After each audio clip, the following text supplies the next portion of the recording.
Letter written in the year 2070. This is the year 2070.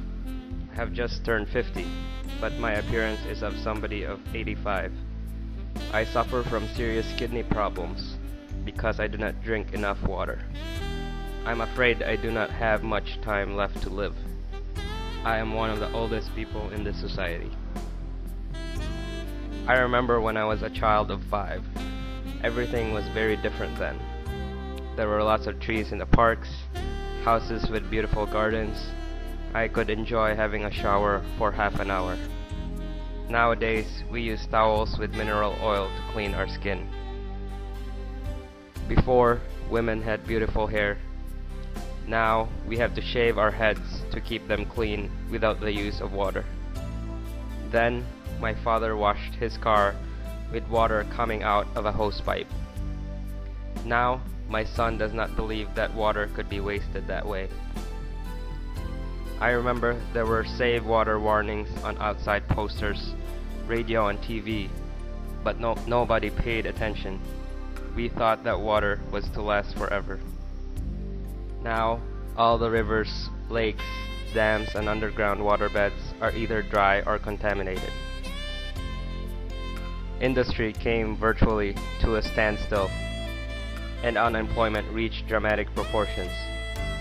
Desalination plants are the main source of employment, and workers receive part of their salary in drinkable water. Assaults at gunpoint on the streets for a jerry can of water are very common. Food is 80% synthetic. Before, the recommended quantity of water to drink for an adult was 8 glasses a day. Nowadays, I am only allowed half a glass. We now have to wear disposable clothing, and this increases the amount of litter. We are using now septic tanks because the sewerage system does not work for lack of water. Due to the excessive drying of the skin, young people of 20 look like 40. Scientists investigate, but there's no solution to the problem. Water cannot be produced. Oxygen is also degraded due to the lack of trees and vegetation, and the intellectual capacity of the new generations is severely impaired. The morphology of spermatozoa in many men has changed. As a consequence, babies are born with deficiencies, mutations, and physical deformities. Government makes us pay for the air we breathe. 137 cubic meters per day per adult person. People who cannot pay are expelled from the ventilated zones with huge mechanical lungs driven by solar power. The air is not of good quality, but at least people can breathe. The average life expectancy is 35 years.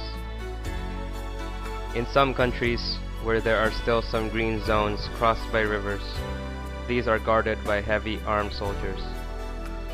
Water became a very coveted treasure, more precious than gold and diamonds. Where I live, there are no trees because it seldom rains. When it happens to register some precipitation, it is of acid rain. The seasons have been severely affected by the atomic tests and by contamination from the 20th century polluting industries.